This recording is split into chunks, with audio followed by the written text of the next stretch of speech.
¿Verdad que hay momentos en que tu estado emocional es tan positivo que todo te sale bien? En cambio, hay otros momentos en que ocurre todo lo contrario. Probablemente estos los recuerdes mejor. Yo soy Sandra Burgos, esto es 30K Coaching y hoy te voy a contar cómo, según la PNL o programación neurolingüística, creamos nuestros estados emocionales para que tú puedas escoger el que más te convenga en cada momento. Lo que te voy a contar lo tienes explicado con muchísima más profundidad en el libro de Anthony Robbins, Poder sin Límites. Es un libro muy bueno y no me cansaré de recomendártelo. Nuestro estado emocional es la suma de una serie de procesos neurológicos que ocurren en nuestro cerebro. Y ese estado es el principal responsable de nuestras conductas y comportamientos. Imagínalo, ¿te comportas igual desde un estado de impotencia que desde un estado de consecución y motivación? No, ¿verdad? Y claramente los resultados que obtienes tampoco son los mismos. Pues bien, todo este entramado de elementos que se influyen unos a otros funciona del siguiente modo.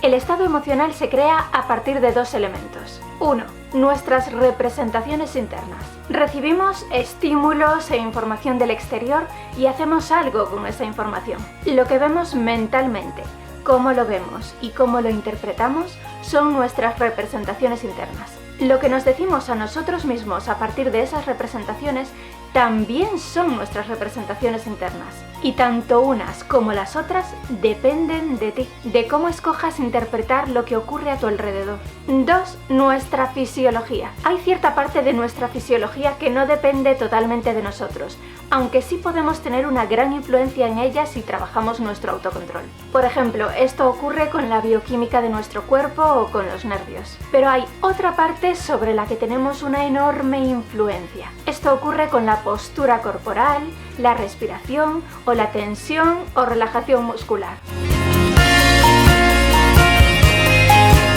Nuestro estado emocional se transforma en nuestra conducta. En función del estado que hayan producido nuestras representaciones internas y nuestra fisiología, produciremos una determinada conducta. Nuestro estado emocional influye en nuestra conducta verbal, es decir, en lo que decimos, en nuestra conducta física, es decir, en lo que hacemos, e incluso en aspectos fisiológicos como pueden ser los cambios en la coloración epidérmica o la respiración. Ahora que sabes que tus resultados y tu comportamiento dependen de tu estado emocional, y que a la vez ese estado emocional depende de factores fácilmente manipulables por ti, ¿qué estado emocional dirías que te conviene adoptar hoy? ¿Y qué vas a hacer para conseguirlo? Pásate por la sección de comentarios y cuéntanoslo. Si te ha gustado este vídeo, haz clic en me gusta y compártelo en tus redes sociales. Y si quieres recibir más entrenamientos como este cada martes en tu correo electrónico, suscríbete gratis a nuestro boletín semanal en 30kcoaching.com/lista. Y recuerda, tienes a tu alcance mucho más de lo necesario para ser feliz. La decisión es tuya. ¿Quieres vivir la experiencia de aprendizaje más transformadora? Matricúlate en la Escuela de Inteligencia Emocional Online de 30K Coaching. Nos vemos en las aulas.